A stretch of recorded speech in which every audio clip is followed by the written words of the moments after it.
உடம்புல சக்தி இருந்தால் கண்டிப்பா ஏகாந்த திவ்ய தேசங்களுக்கு போகணும். அங்க ஒன்றும் பெருசா சாதிச்சிட வேண்டாம். புஷ்பம், சந்தனம், பிரசாதம், கோவிலை சுத்தப்படுத்தி பெருக்கி மெழுகி நன்னா வச்சுக்கிறேன். இது வரைக்கும் நாங்கள் வச்சுருந்தோம்னால் ராமானுஜருக்கு பொது திருப்தி. ஒரு பக்கத்தில் ஸ்ரீபாஷ்யத்துக்கு யோக்கியதை இல்லைன்னு தெரிஞ்சுக்கிட்டோம், இன்னொரு பக்கத்தில் இதுக்கு யோக்கியதை இருக்குன்னு தெரிஞ்சுக்கிட்டோம். இருக்குன்னு தெரிஞ்சுக்கிட்டு பண்ணாமல் இருந்தோம்னால் அப்போ சுவாமி என்ன நினச்சிப்பார், சரி இவருக்கு தான் முடியலேன்னு ஸ்ரீபாஷ்யத்தை விட்டான், சரின்னு ஒத்துட்டேன், முடிஞ்ச திவ்யதேசத்தையும் போய் பண்ணலேன்னு நினச்சுட்டார்னால் அப்போ அவர் சம்பந்தி நம்ம சொல்லிக்கிறதுல அர்த்தம் இருக்கார். அதனால் கண்டிப்பாக ஒருத்தரும் மனசில் நல்லா நினச்சிருந்தோ. நீங்கள் கட்டப்படணுங்கிறதுக்காக நான் இப்போ சொல்ல வரல. எத்தனையோ ஊருக்கு போகும்போது திவ்யதேசங்களுக்கு சுற்றி சுற்றி போகிறச்சே எங்கேயாரும் பெருமாள் ஆறாலும் வருவரான்னு காத்துட்டு தான் இருக்கார். உற்சவம் ரொம்ப நாளாக நடத்திடுவோம். 10 நாள் உற்சவம், 10 லட்சம் ரூபாய் செலவு முடிஞ்சு போடும். 11ஆவது நாள் அந்த அர்ச்சகர் பெருமாள் தான். அடுத்த நாள் 6 இருக்க போகிற சொல்லுங்க, அவர் பார்த்துட்டே இருப்பார். சின்ன குழந்தைகள் படி வந்து தனி பிள்ளை, எனக்கு அண்ணா கிடையாது, தம்பி கிடையாது, அக்கா கிடையாது, தங்க கிடையாது, அப்படி எனக்கு அந்த கட்டம் தெரியும். யாராலும் ஒருத்தர் வீட்டுக்கு விளையாடுறதுக்கு வந்தாலும்னா அந்த பிள்ளைய வீட்டுக்கு அனுப்பாமல் வீட்லேயே கொஞ்சம் நாழியான்னு வச்சுக்க முடியுமா? எனக்கு யாரும் ஆள் இல்லையே, அதனால இருப்பமான்னு பார்ப்போம். அந்த கட்டம் தெரியவே நீங்கள் சொல்கிறேன். இப்போ எல்லாம் 10 நாள் உற்சவத்தோடு கிளம்பி விட்டாலே அந்த அத்தியாபகாலோ சிவாங்கோட இன்னொரு 2 நாள் நம்ம ஊரில் இருந்துட்டு போக மாட்டாங்களா? என்ன அந்த பெருமாள் நினைக்க ஆரம்பிச்சாருனால், ஓ நம்ம தான் தப்பு பண்ணுறோம் போல இருக்கு. அதுக்குன்னு ஒரு 4 பேர். இதுக்கு வந்து அத்தியாபகம் தெரிஞ்சிருக்கணும், ஏழை பண்ண சொல்லவே இல்லை. வெறும் அந்த ஊரில் இருக்கணும். வேற எது தெரிஞ்சதோ இல்லையோ காவலாவான பெருமாள் படுத்துட்டு இல்லையோ. அதை பற்றி திருமுடிக்குரிய பெருமாள்னு ஒரு பெருமாள் இருந்தார், ஒரு சுவாமி. அந்த சுவாமி பெரிய பெருமாள் நம்பெருமாள் ஆஸ்தானத்தில் சேன திருக்கோலத்தில் சேவிக்கிறோம் இல்லையோ, அவருடைய திருமுடி பக்கத்தில் எப்போ பார்த்தாலும் உட்காண்டே போகிறான். அவருக்கு வேற ஒன்றுமே தெரியாது. யோகத்தில் பகவானை நினச்சிட்டே இருப்பார். சாப்பிடவும் மாட்டார், தூங்கவும் மாட்டார், ஒன்றுமே இல்லை. அப்படியே பரபிரம்மமாட்ட உட்காந்துருக்காங்கிறோம் இல்லையோ, அதை போலவே உட்காந்துருப்பார். ஒரு தினம் சில திருடர்கள்லாம் பெரிய பெருமாளுடைய திருவாபரணங்கள்லாம் கொள்ளையடிச்சு விட்டான். எல்லாத்தையும் கொள்ளையடிச்சுட்டு மூட்டையாக கட்டிட்டு வெளியில் போச்சு. அவர் தலைமாட்டிலே தானே இந்த சுவாமி உட்காந்துருக்காரு. அவர் அதை பார்த்துட்டே இருக்கார். ஒரு திருடன் சொன்னான், ஓ இவர் நம்மளை பார்த்துட்டே இருக்கார், காட்டி கொடுத்துருவார் அப்படின்னு ஒருத்தர் சொன்னான். பக்கத்தில் இருக்க சொன்னார், இந்த பெரிய பெருமாள் என்னைக்கு பேசுவாரோ அன்றைக்கி தான் இவரும் பேசுவார், இவர் பேசவே மாட்டார், இவர் வெறும் பெரிய பெருமாளை நினச்சிட்டே இருந்து ராமானுஜர் சொல்லியிருக்கார், அதனால் அதை தவிர இந்த சுவாமி ஒன்றுமே பண்ண தெரியாது, போலாம் வா, இவர் நமக்கு சாட்சி சொல்ல மாட்டார் அப்படின்னு மூட்டை எடுத்துன்னு போயிட்டான். அடுத்து சொத்தெல்லாம் கொள்ளப்படுத்து எல்லாரும் ராமானுஜர் இடத்துல போய் சொன்னா, சுவாமி திரும்பி வந்தவர் காணுமே முதல்ல விசாரணை பண்ணணும் இல்லையோ, என்ன நடந்ததுன்னு கேட்டா நேர திருமுடிக்குரிய பெருமாள் வாசலில் போய் நின்றார்.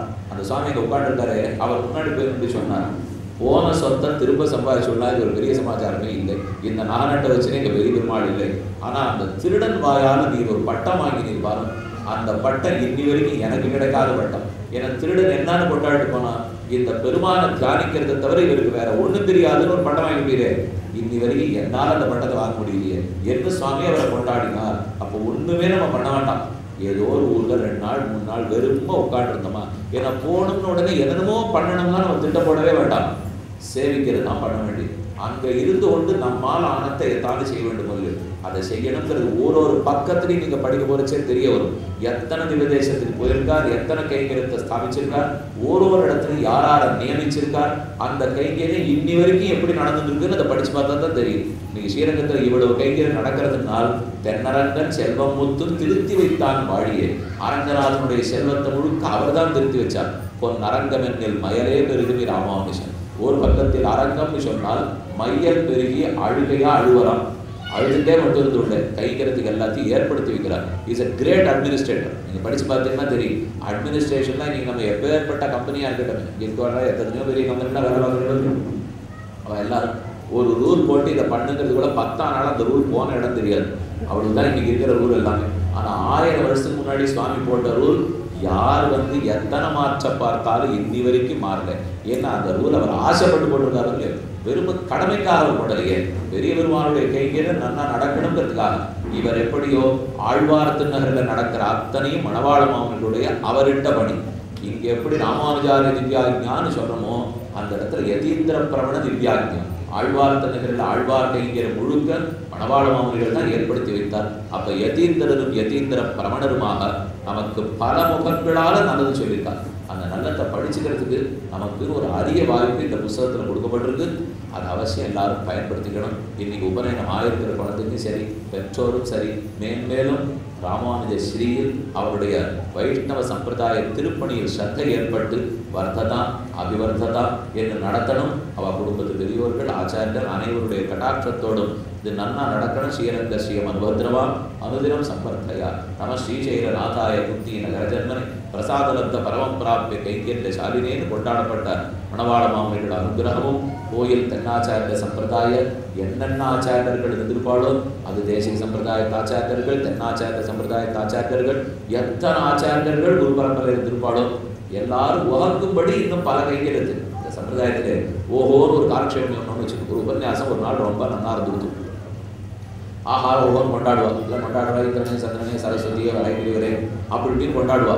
ஆனால் இதெல்லாம் இந்த நாளில் அந்த நாளில் நல்லா உபன்யாசம் அமைஞ்சிருந்ததுன்னா ஒரே ஒரு வார்த்தை மட்டும் சொல்லுவா. அப்படின்னு எப்போ ஒரு சமயம் திருப்பதி கிருஷ்ணமாச்சார சுவாமின்னு எடுத்துருந்தா. அப்படியுடைய தாப்பனாருக்கு சகாத்தியாயி ஒரு வருஷம் சின்னவராக படிச்சுட்டு இருந்தார்.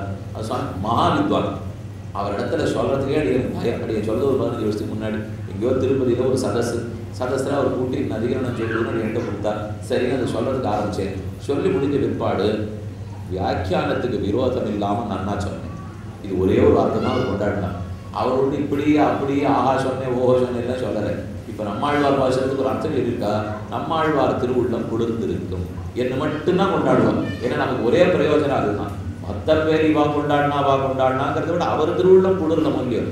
ராமானுஜர் திருவுள்ளம் குளிரும்படிக்கு இன்னும் மேன்மேலும் பல திருப்பணிகள் அவர் செய்திருக்கணும்னு பிரார்த்திச்சுக்கிறேன். நல்ல கோட்பாட்டு உலகங்கள் மூன்றினுள்ளும் தான் நிறைந்த அல்லி கமலக்கண்ணனை அந்தன் குரு சடகோவன் சொல்லப்பட்ட 1010 வல்லார்கள் நல்ல பதத்தால் மனை வாழ்வர் கொண்ட வேண்டிய மக்களே சொல்லி செங்கன் திருமுகத்தில் செல்வ திருமாலால் எங்கு திருவுருள் பற்றி இன்புற்றருக்கு வேண்டி அமையும்.